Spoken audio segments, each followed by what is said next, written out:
Bien, bonjour à vous et bienvenue dans ma cabane à moi, au fond des bois. Voilà, je suis arrivé, je me suis installé pour l'après-midi. J'ai ma gourde, j'ai mes outils, et là, j'ai juste à fermer les yeux devant ce soleil. Me laisser aller et me rendre compte que je ne suis pas tout seul. Alors aujourd'hui, on va passer le permis couteau.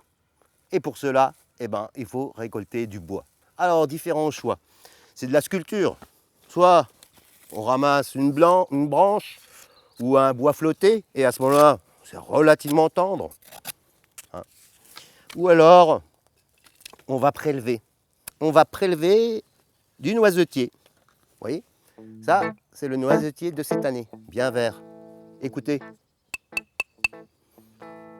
Et un noisetier qui a déjà plusieurs années et qui est plus dur. Alors, avec les enfants, c'est mieux.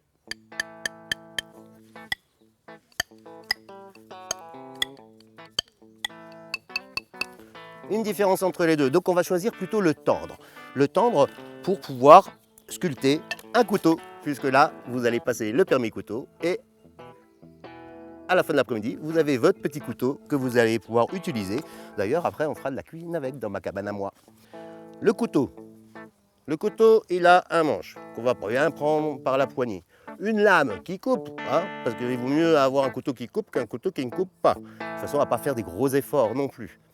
Donc on peut prendre par la poignée et on ne met pas son doigt au-dessus et on ne met pas ses doigts devant. On verra dans la cuisine que les phalanges, on les place comme ceci de façon à ne pas se couper. Parce qu'en tenant le produit comme ça, on risque de se couper. Puisque là, on est plus protégé.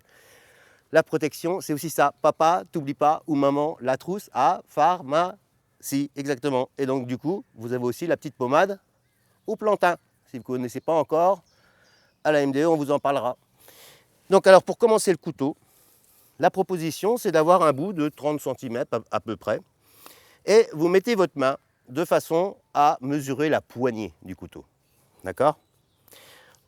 Alors moi mon choix, je vais mettre mes lunettes, bougez pas. Voilà. Alors, ouais, je vais faire une poignée comme ceci. Et donc je vais rouler pour marquer ma poignée en appuyant. D'accord? Ensuite, quand j'utilise le couteau, je vais l'utiliser toujours éloigné. Éloigné des copains, il faut pouvoir tendre les mains et que les copains soient à 2 bras plus loin. Parce que sinon, on pourrait se donner des coups, quoi. Voilà. Donc, on va pouvoir commencer à creuser la lame. Comme ceci. Alors, bien à plat. Et je tire vers l'extérieur. Et alors, je vais faire un grand plat. Voilà. Et maintenant, je mets mon doigt au-dessus et je vais retourner de l'autre face. Je mets mon doigt au-dessus et je vais retourner de l'autre face. Comme ça. Voilà. J'enlève mon doigt. Je me mets toujours en sécurité. Et là, je vais pouvoir débiter ma lame.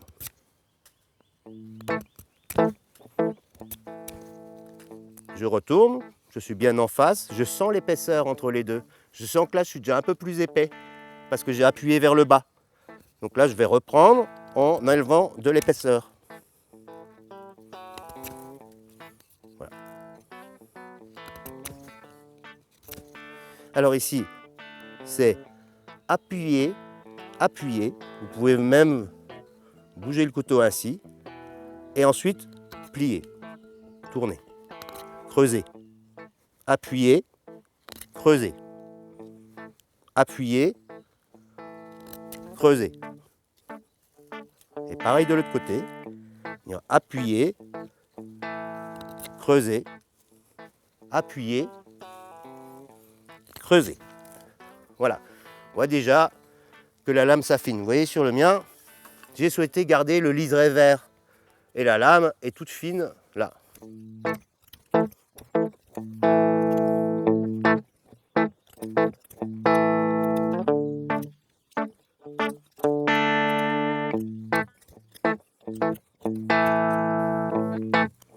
faut y aller doucement, hein, c'est pas la peine de forcer. Hein.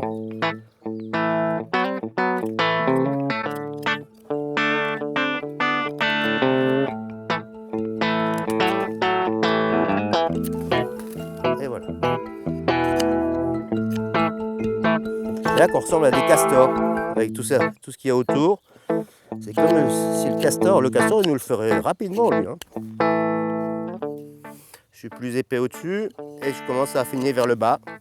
Mais maintenant il faut que j'y aille doucement, de façon à pas d'un seul coup tout casser, quoi. Hein. En couper de trop. Donc maintenant on y va tranquillement. Et on va affiner la lame. Voilà, on arrive presque à avoir affiné la lame. À la suite, on pourra le faire soit à bourron, si on veut l'utiliser pour du beurre par exemple, ou tout simplement revenir et faire une pointe. Voilà, on arrive au bout de la lame, on pourra encore un peu plus l'affiner. Et l'idée, ben voilà, tiens, faire la finition, ça peut être une pyramide comme ça. Donc pour la pyramide, bah pareil, on va marquer le noisetier. Alors ma main arrive là, il faudrait que ça ressorte, hein, là. Donc je vais marquer de nouveau, rouler comme ceci.